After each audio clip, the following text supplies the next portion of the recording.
ملک کے الیکشن کی نگرانی وہ نہیں کر رہے تھے، حالانکہ نگرانی الیکشن کے لیے بنائے گئے تھے وہ نگران، اس لیے انہوں نے کہا کہ میں الیکشن کے کام میں مداخلت نہیں کر سکتا تھا، اور الیکشن تو تھی، الیکشن کمیشن تو تھا لیکن الیکشن سیل کہیں اور تھا جو ان کی بھی دسترس سے باہر تھا۔ بہرحال اگر آزادانہ اور منصفانہ انتخابات ہوتے تو یقیناً عوام کی خواہشات کے مطابق وہ حکومت برسر اقتدار آتی جو امریکہ کی غلامی سے آزادی حاصل کرتی، اور آج اس آڑے وقت میں وہ صدر صدام حسین کے ساتھ کھڑی ہوئی ہوتی۔ لیکن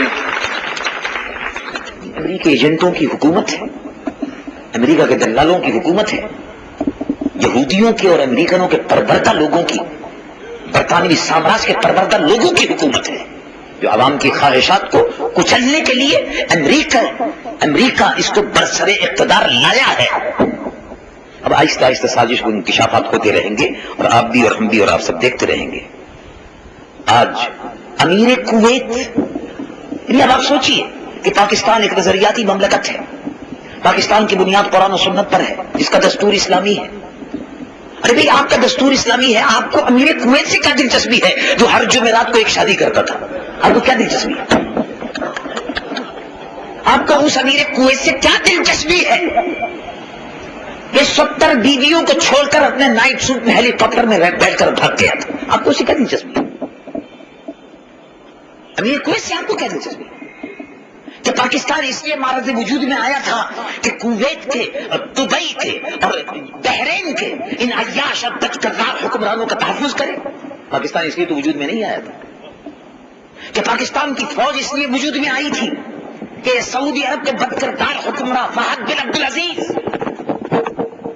the great gambler،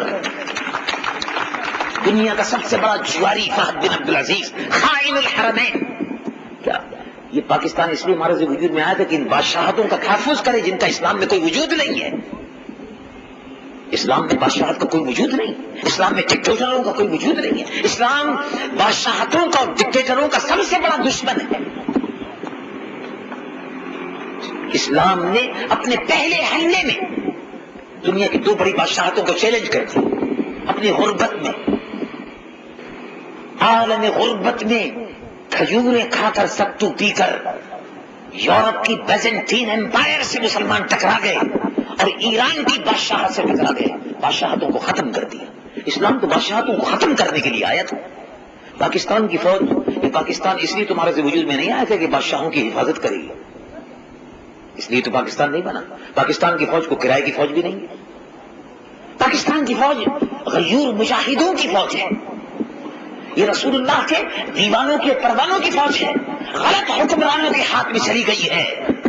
پاکستانی فوج کو سعودی عرب سے واپس آنا چاہیے اور پاکستانی فوج کو امریکی سامراج کے خلاف سینہ سپر ہونا چاہیے، یہ پاکستان کے عوام کی ترجمان بننی چاہیے۔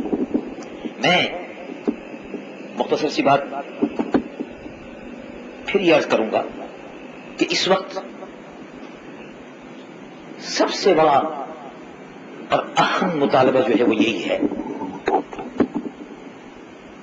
کہ صاحبزادہ یعقوب خان وزیر خارجہ کو مستعفی ہو جانا چاہیے، میں اس کی تائید کرتا ہوں اور اس میں تھوڑا سا اضافہ کرتا ہوں۔ میں اپنے محترم ساتھی واجب الاحترام جناب معراج محمد خان صاحب کی اس مطالبے کی تائید کرتے ہوئے اس میں تھوڑا سا اضافہ کرتا ہوں۔ صاحبزادہ یعقوب خان کو مستعفی ہونا چاہیے اور امریکن سفیر رابرٹ اوکلے کو اس ملک سے نکال دینا چاہیے۔ اوکلے پاکستان کے معاملات میں قدم قدم پر مخالفت کرتا ہے۔ ہمیں اگر موجودہ حکومت یہ سمجھتی ہے کہ وہ خود مختار ہے تو رابرٹ اوکلے کو پرسن نان گریٹا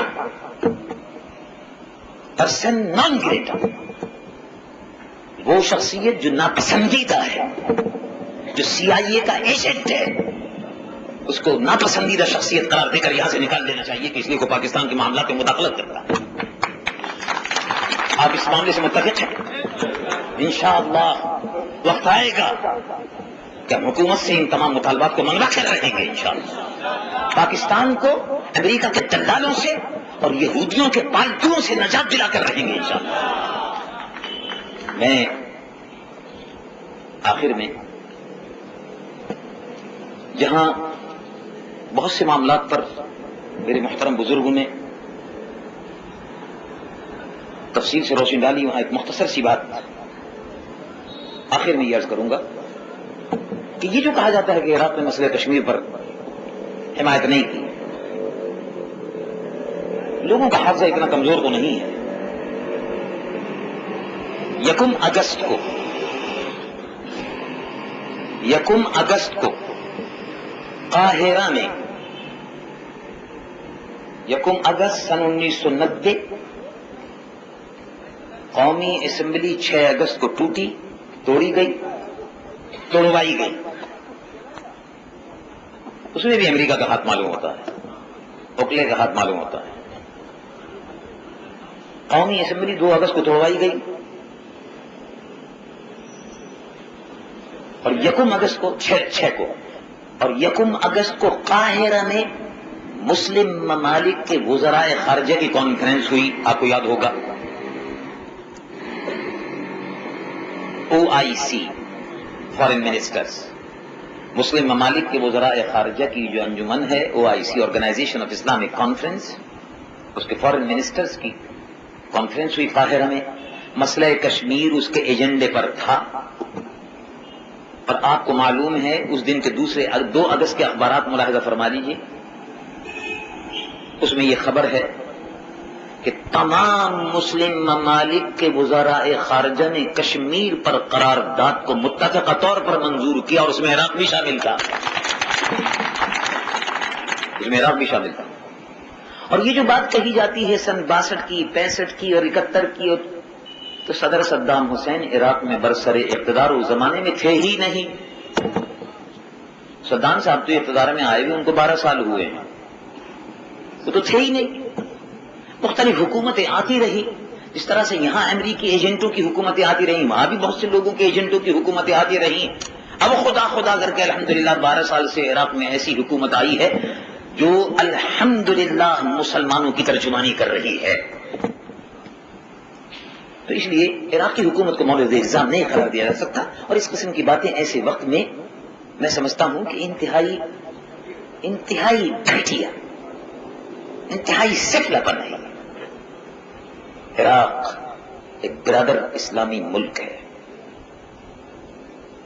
عراق سے ہماری جذباتی وابستگی ہے، عراق کی سرزمین سے ہماری دینی وابستگی ہے.